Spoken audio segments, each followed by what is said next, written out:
A Rádio USP apresenta USP Analisa. Meia hora analisando assuntos atuais que envolvem a vida do cidadão e da universidade, sempre com um convidado especial. USP Analisa.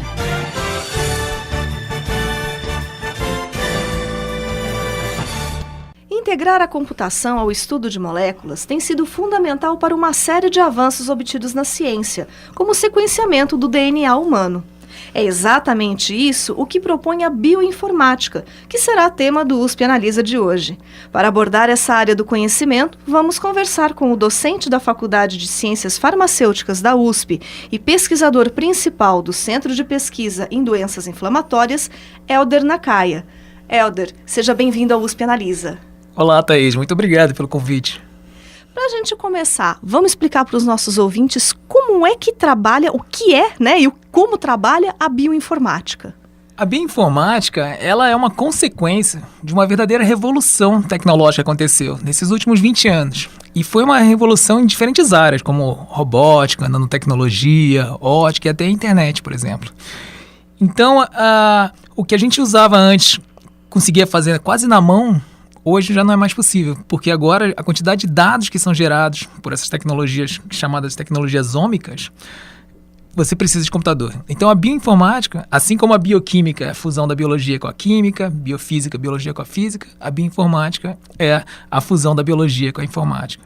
E aí a pergunta é, então por que a gente precisa da informática para estudar a biologia? Então, se você pegar, por exemplo, uma doença como a fibrose cística, você vai ver que a maioria dos casos são causados por uma mutaçãozinha que está associada com essa doença. E para achar essa mutaçãozinha, era literalmente como achar uma agulha no palheiro. Na verdade, seria como achar uma agulha em 3,2 bilhões de palhas. Então, foi algo muito difícil e demorado e realmente exigiu de diversos pesquisadores um trabalho fenomenal. E aí, um dos motivos do sequenciamento do genoma humano foi justamente para tentar, então, entender melhor como a vida funcionava, quais são as outras doenças que podem ser causadas por outras mutações. Só que você imagina, como é que você vai olhar 3,2 bilhões de letrinhas em centenas de pacientes com uma doença e centenas de pacientes sem a doença, sem usar computadores? Então fica praticamente inviável. Então a informática surgiu como uma necessidade para analisar essa quantidade de dados enorme que está sendo gerada. Você falou em tecnologias ômicas. O que seriam essas tecnologias ômicas? Bom, hoje, quando a gente quer analisar uma proteína, a gente pode medir usando uma técnica e ver, por exemplo, se o nível daquela proteína está aumentado ou diminuído. Se a gente quiser medir, por exemplo, um metabólito, um gene, a gente tem as técnicas já tradicionais de ciência que fazem isso. Essas tecnologias, elas permitem com que você olhe o conjunto inteiro de proteínas, que aí seria chamado de proteômica, ou o conjunto inteiro de transcritos ou moléculas de RNA, que aí é chamado de transcriptômica, ou olhar, em vez de uma base, você olha todas as bases do genoma, então é o genoma, metaboloma, secretoma, então todos esses omas surgiram por causa dessas tecnologias ômicas que permitiram você olhar, ter uma visão completa dos componentes biológicos, dos sistemas biológicos. E no laboratório que você atua lá na Faculdade de Ciências Farmacêuticas, vocês trabalham também com biologia de sistemas. Qual que é a relação da bioinformática com a biologia de sistemas? Elas têm alguma coisa a ver uma com a outra? Tem tudo a ver. E tem a ver justamente porque quando os cientistas começaram a olhar todos os componentes ao mesmo tempo, percebeu que, na verdade, os processos biológicos e as doenças em si, elas são muito mais complexas e elas formam redes, ou seja, geralmente uma doença não é causada por um gene ou uma proteína. O que acontece é que são centenas a milhares de componentes diferentes que podem ser mudanças no DNA, alteração de splicing de um gene, e eles interagem entre si. Então, para você poder analisar essa rede de interação, você precisa ter essa visão holística, que é observar o todo, medindo através dessas tecnologias ômicas.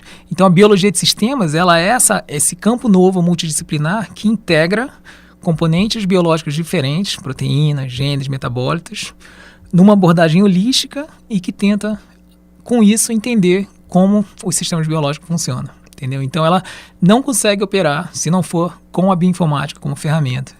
Elas são complementares no final das contas. Totalmente complementares. E, bom, o uso da bioinformática nas pesquisas A gente pode dizer que ele substitui, então, alguns procedimentos de laboratório, ou, assim, são técnicas que elas nunca conseguiriam ser reproduzidas no laboratório, já que você falou de uma complexidade muito grande?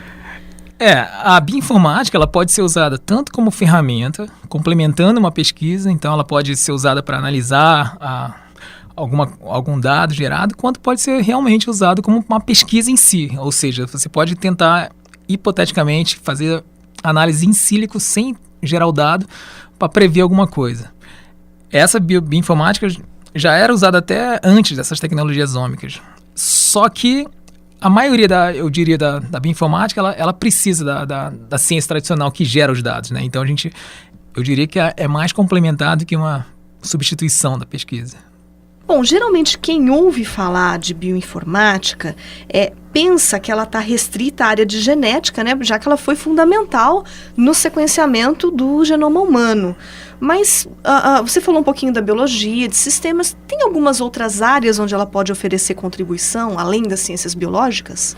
Olha, Thaís, eu acho que a bioinformática, ela agora é essencial para quase todas as áreas da vida.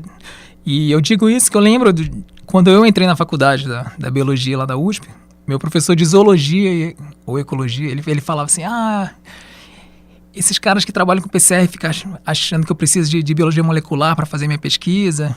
Eu não preciso disso, eu consigo usar minha lupa, eu consigo fazer minhas coisas. Mas se você for hoje nesses laboratórios de zoologia e ecologia, você vai ver que grande parte deles estão usando PCR, biologia molecular, para fazer filogenia. Então eles meio que quase se renderam à tecnologia moderna. E eu vejo um pouco acontecendo isso. Ainda tem pesquisadores que falam, não preciso de bioinformática, eu posso usar o que eu sempre usei aqui, Excel, programinha aqui. Só que daqui a alguns anos não vai ter jeito. Todo laboratório vai ter que ter alguém que entenda um pouco de bioinformática, não só para analisar os dados que o próprio laboratório gera, mas também para conseguir interpretar os resultados e olhar os laboratórios, os dados gerados por outros laboratórios. Então eu acho que ela vai ser fundamental para todas as áreas da ciência da vida. Você acha que, de repente, até isso vai causar uma revolução na própria graduação, porque os pesquisadores já vão ter que começar a sair da graduação com algum conhecimento nessa área? Você acredita que isso pode causar uma revolução? Isso eu acho que já está até acontecendo. E faz parte, é algo natural que se espera, né? Só que tem também uma mudança de paradigma, uma mudança de mentalidade, né? As pessoas que não estão ainda acostumadas com esse tipo de pesquisa, porque quem está de fora realmente acha que é um bicho de 7 cabeças, mas não é. Eu sou um exemplo vivo, que eu sou um biólogo que tive que aprender bioinformática para poder concluir minha tese. E aí eu gostei disso e eu consigo ver várias pessoas que têm esse estudo de biologia que aprende muito bem a bioinformática. Na verdade, eu acho mais simples você ensinar informática para um biólogo do que ensinar biologia para um informata.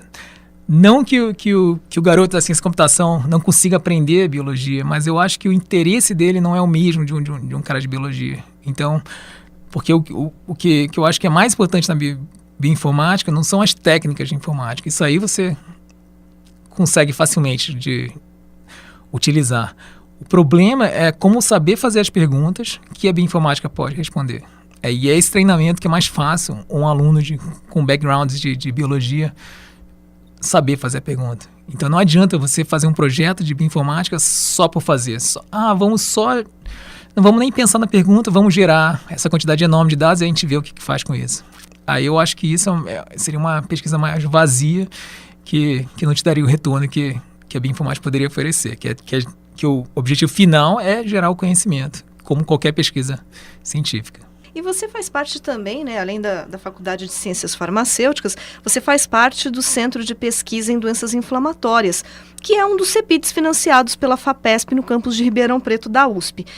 No caso das doenças inflamatórias, como que a bioinformática se aplica? Como que é o trabalho que vocês fazem nesse caso?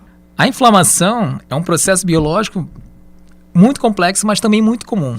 Ela acontece desde quando você bate na mesa aqui, quando você está andando, até doenças causadas por infecção ou doenças autoimunes. Então, quase tudo que altera a fisiologia mexe um pouquinho com a inflamação. E aí, quando você tenta estudar quais são os genes e as vias que estão sendo moduladas ou ativadas ou inibidas por por processos inflamatórios diversos, você muitas vezes se depara de novo com a bioinformática para poder processar essa quantidade enorme de dados e analisar. Então, quando eles me convidaram para fazer parte do CEPID, que eu me sinto muito honrado de fazer parte, foi justamente para tentar ajudar com essas ferramentas e essas análises, olhando os processos inflamatórios como um todo. Então, o que acontece é muito interessante, porque eles geram os dados, eles têm os pacientes com doenças inflamatórias, eles têm os camundongos, os ensaios in vitro, eles geram os dados, ou eles pedem ou eles têm as perguntas que eles querem responder, e eu ajudo com a nossa expertise em analisar esses dados, tanto os que já estão publicados, quanto os dados que eles estão gerando.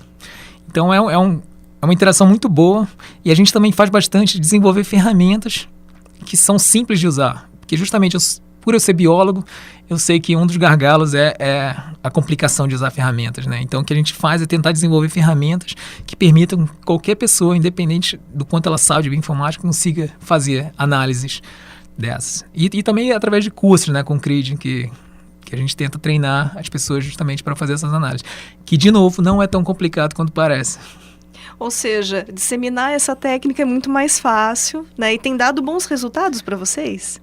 Sim, uma das maiores satisfações nossas é a gente conseguir ver o olhinho da pessoa que achava que nunca ia conseguir fazer um programa, ver que o programa funciona. E realmente esse prazer que não dá para explicar muito, talvez seja o mesmo prazer que alguém que está fazendo um experimento, ver funcionando.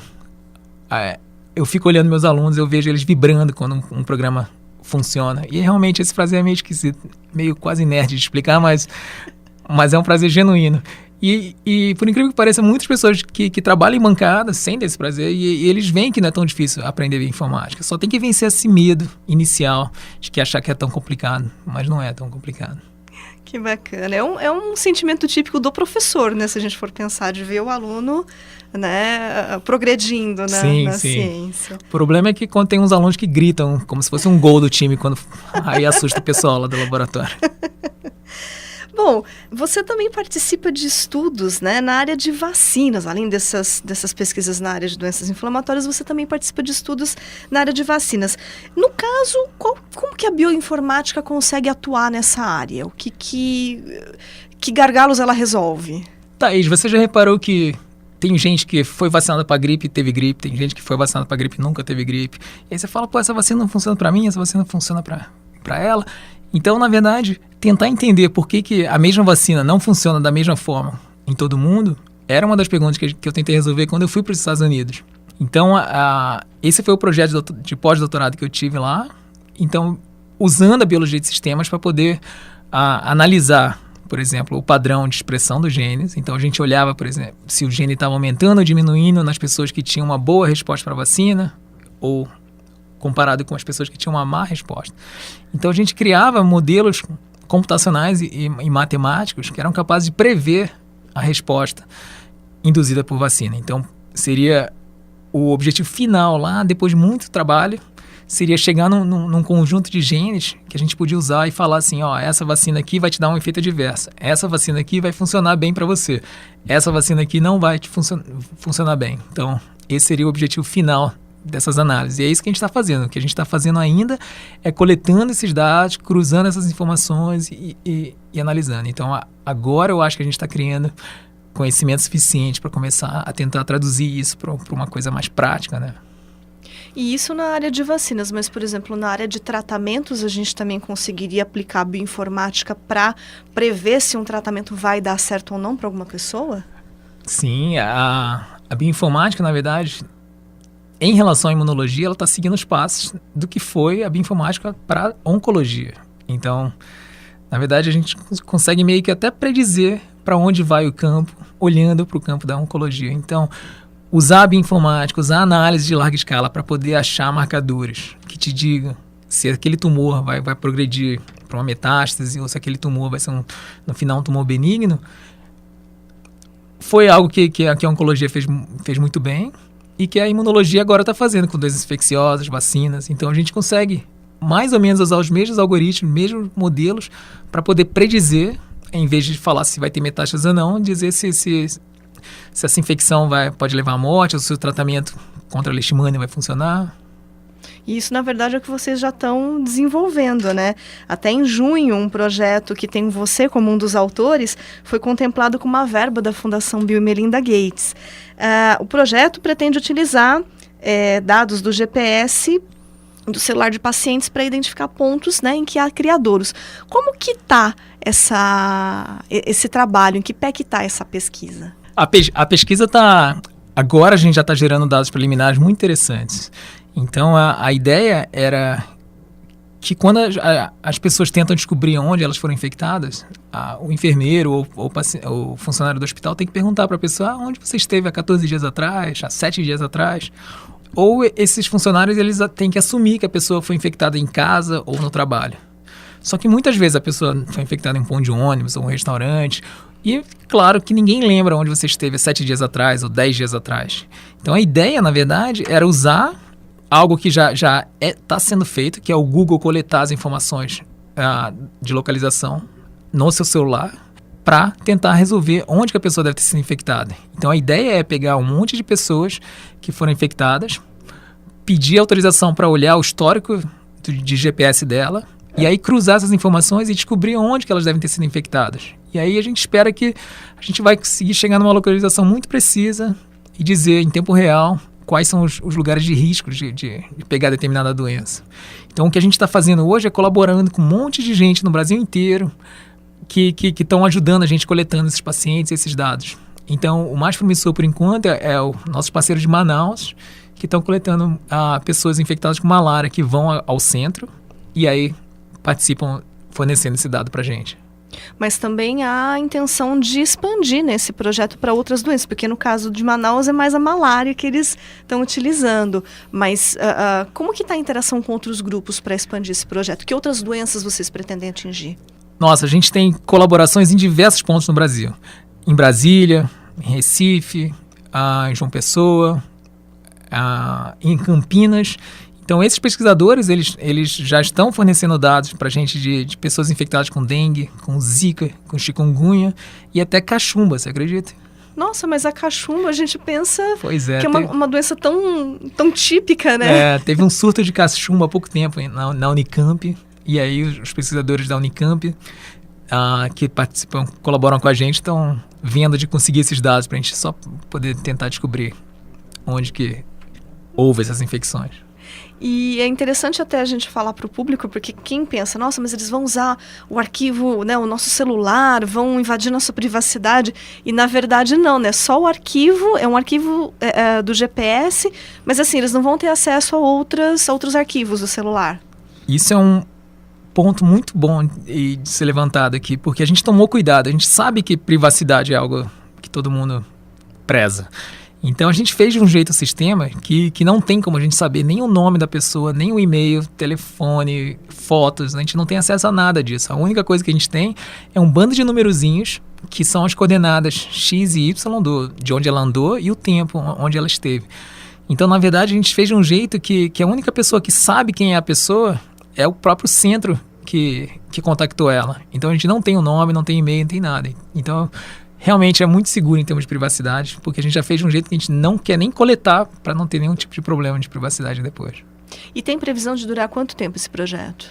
Bom, o projeto do Gates ele é financiado até o final do ano que vem. Se a gente conseguir mostrar que a ferramenta é útil, aí a verba pode ser prorrogada por alguns anos com uma nova adição de dinheiro. E fora que, de repente, isso pode até ter interesse do próprio governo, né? Afinal de contas, é um instrumento simples para se mapear dados tão importantes para a saúde pública, né? Na verdade, Thaís, esse é exatamente o objetivo. A gente quer, na verdade, que isso seja útil para as pessoas e talvez possa até ser implementado no SUS, porque a hora que a gente conseguir mostrar a prova de conceito que a gente realmente consegue encontrar, que realmente mantém a privacidade dos pacientes, eu acho que E o custo disso é quase zero, porque a gente já tem tudo isso funcionando.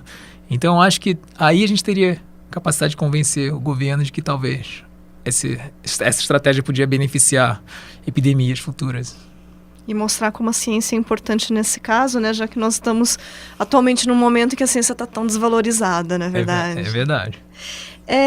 Bom, falando um pouquinho aí de tecnologia, a gente sabe que Ela já está extremamente inserida na vida das pessoas, né? Tanto que a grande maioria tem um celular. Você acredita que, assim como no caso desse projeto, né, que vocês estão montando, o celular dos pacientes pode ser uma ferramenta importante para os profissionais da saúde e até para as pesquisas na área de saúde? De que forma a gente pode trabalhar isso? Isso nos impressionou, na verdade, porque a gente pensou, esse projeto provavelmente não vai funcionar porque nem todo mundo tem celular, smartphone com GPS, mas, Thaís, a grande maioria das pessoas tem. Por mais que ela esteja no meio da periferia de Manaus, ela tem um celular smartphone com GPS. O desafio, na verdade, foi convencer a pessoa que era realmente um projeto de pesquisa, né? E aí é até engraçado, porque a nossa colaboradora que ajudou a gente a coletar lá em Manaus, a Sara, ela disse que só conseguiu começar a coletar quando ela vestiu um jaleco de laboratório. Foi impressionante. Esse pequeno detalhe fez toda a diferença. A partir do momento que ela botou um jaleco, que deu aquela aparência de cientista, aí as pessoas começaram a participar e dar os dados pra gente. E que bom, pelo menos a ciência é respeitada, não é verdade? Já dá uma credibilidade maior, sim, né, à imagem do pesquisador. Falando um pouquinho aí da importância da ciência também, você também escreve uma coluna de divulgação científica no site da Sociedade Brasileira de Imunologia. Na sua opinião, para os pesquisadores brasileiros, qual que é a importância de estar envolvido com esse tipo de iniciativa de divulgação científica? Eu acho que todo cientista sabe que é dever do cientista divulgar a ciência, né? Eu acho que não tem dúvida de que isso é importante. Só que tem gente que ou é muito ocupada, ou não tem interesse, ou acha difícil comunicar com o público. Eu, na verdade, gosto disso. Quando eu escrevo para a Sociedade Brasileira de Imunologia, é naquele momento, naquele sábado à tarde, que eu realmente estou relaxando, e aí eu escrevo sobre artigos em imunologia que não tem nada a ver com a minha área de pesquisa exata, porque justamente é o que me atrai na ciência, e que é o que eu espero que as pessoas se atraiam quando leem isso, não é o resultado em si, mas é o processo de pensar, como que eles provaram que aquele achado, entendeu? Então, mostrar a beleza da ciência, de como é que você testa uma hipótese, como é que você verifica se aquilo é verdadeiro. E a capacidade de todas as áreas da ciência se integrarem também, não é verdade? Sim, total. A gente sabe, né, falando da importância da ciência, a gente sabe aí que, infelizmente, esse ano nós sofremos um corte de 44% na verba para a ciência brasileira. Isso tem, né, prejudicado muitas pesquisas. Na sua opinião, você acha que se a gente tivesse mais iniciativas de divulgação científica, talvez a gente encontrasse um pouco mais de resistência na sociedade contra esse corte? Thaís, talvez os cientistas me matem por falar isso, mas eu acho que divulgação científica é um dever, a gente tem que fazer isso de forma efetiva para dar um retorno para a sociedade, mas eu acho que dificilmente isso convence um governo a financiar a pesquisa. A sociedade vai achar que é interessante, vai achar que, nossa, que importante é a pesquisa, mas é diferente de você conseguir convencer alguém a dar esse dinheiro. Então, a mobilização, a marcha da ciência, eu acho que é isso que mostra, eu acho, talvez o poder político que os cientistas têm. Porque se cada cientista conseguir convencer os amigos e os familiares, eu acho que eles teriam mais poder político do que o número de blogs que a gente escreve. E eu acho que tem que vir mais da base. Eu acho que é um investimento a muito longo prazo, de você poder mostrar, por exemplo, para as crianças, que não é só jogador de futebol e ator, que são pessoas admiráveis, mas os cientistas. Então, se você olha, por exemplo, no Google, e você digita médico no Google Image, você vai ver um monte de velhinhos, pessoas com jaleco respeitados. Se você digitar cientista no Google Image, você só vai ver caricatura de cientista maluco. Então, essa visão de pessoas excêntricas, pessoas que ficam lá enfurnadas no laboratório falando coisas que ninguém entende, realmente isso prejudica um pouco a imagem dos cientistas. Mas eu acho que a gente tem que tentar focar na base. Claro que a curto prazo a gente tem que fazer alguma coisa, mas a longo prazo tem que ser focado. Porque se você chega num adulto e conta sobre um resultado científico interessante, no máximo ele vai falar, nossa, que legal. Mas isso não vai mudar o apoio, não vai tocar ele o suficiente, eu acho, para ele apoiar um protesto, por exemplo. E eu acho que o CRID faz uma coisa muito legal, que é ir até as escolas, conversar justamente com os estudantes, mostrar a importância da biologia, da ciência, que é essa sementinha que você planta e que eu acho que vai fazer toda a diferença. Então, se cada cientista pudesse ir para uma escola, disseminar essa semente, acho que a gente ia colher frutos daqui a alguns anos, mas seria muito produtivo. Ou seja, esperamos então que os outros grupos de pesquisa que estão nos ouvindo, né, na universidade, então vamos mais para as escolas, vamos disseminar a ciência nesses locais, né, não só iniciativas em veículos de mídia, né, o negócio é investir na educação mesmo. Totalmente. Tá certo. Bom, infelizmente o nosso tempo chegou ao final. Gostaria de agradecer a presença hoje do docente da Faculdade de Ciências Farmacêuticas da USP e também pesquisador principal do Centro de Pesquisas em Doenças Inflamatórias, Hélder Nakaya. Hélder, muito obrigada pela sua presença aqui no programa. Eu que agradeço, Thaís. Obrigado. O USP Analisa de hoje fica por aqui. Até a próxima semana. Você ouviu USP Analisa, um programa da Rádio USP Ribeirão em parceria com o IEA, Instituto de Estudos Avançados, Polo Ribeirão Preto. Produção do Serviço de Comunicação Social da USP e do IEA. Coordenação, Rosimeire Talamone. Apresentação, Thaís Cardoso.